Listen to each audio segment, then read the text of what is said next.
কালি চৰাইদেউত অলপমান মিয়াই আমাৰ খিলঞ্জীয়া যুৱকক মাৰিবৰ কাৰণে হাতত দা লৈ আহিছে আৰু মাৰিবলৈ খেদি আহিছে। গতিকে এনেকৈ নহ'ব, এইবিলাক আমি সহ্য নকৰো। আমিও কিন্তু প্ৰতিজন খিলঞ্জীয়া যুৱকে, প্ৰতিজন খিলঞ্জীয়া মানুহে কিন্তু হাতত হাংদাং ল'বলৈ আমি বাধ্য হ'ম।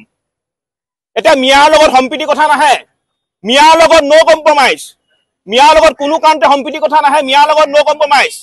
আৰু যিসকল ব্যক্তিয়ে মিয়াৰ পক্ষত থিয় দিব আমি তেওঁলোকক কিন্তু সোধাই নিওঁ, স্পষ্ট কথা।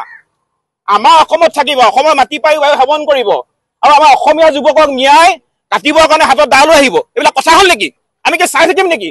আমিও কিন্তু প্ৰতিজন খিলঞ্জীয়া কিন্তু হাতত কিন্তু হেংদাং ল'বলৈ আমি বাধ্য হ'ম। আৰু এটা স্পষ্ট কথা, আজি উজনি অসমত সকলো জাতীয় জনগোষ্ঠীয় দল সংগঠন ঐক্যবদ্ধ হৈছে। সিংহক কিন্তু জোকাই লোৱাৰ এই পৰিণাম কিন্তু অতি ভয়ংকৰ হ'ব। এতিয়া দয়া আৰু ক্ষমাৰ কথা নাহে। বৰঘৰত যেতিয়া মিয়া সোমাইছে, মিয়াক আমি খেদিমেই।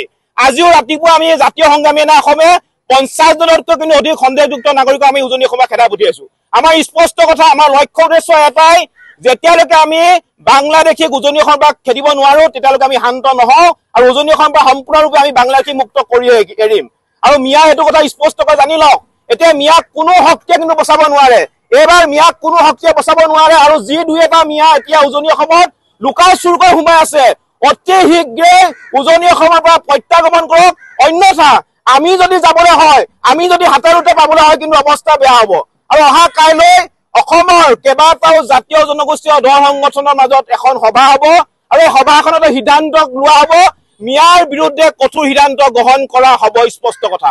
আমি কাৰ বিৰোধিতা কৰিছিলো, আমি কাৰ বিৰোধিতা কৰি আমি জেললৈ গৈছিলো, আমি যেনেকৈ মুছলমান বাংলাদেশী বিৰোধিতা কৰিছো, হিন্দু বাংলাদেশীও বিৰোধিতা কৰিছো। গতিকে চৰকাৰকে সিদ্ধান্ত প্ৰত্যাহাৰ কৰিবৰ কাৰণে আমি দাবী উত্থাপন কৰিছো, অন্যথা আমি গণতান্ত্ৰিক মাধ্যমেৰে প্ৰতিবাদী কাৰ্যসূচী হাতত ল'বলৈ বাধ্য হ'ম।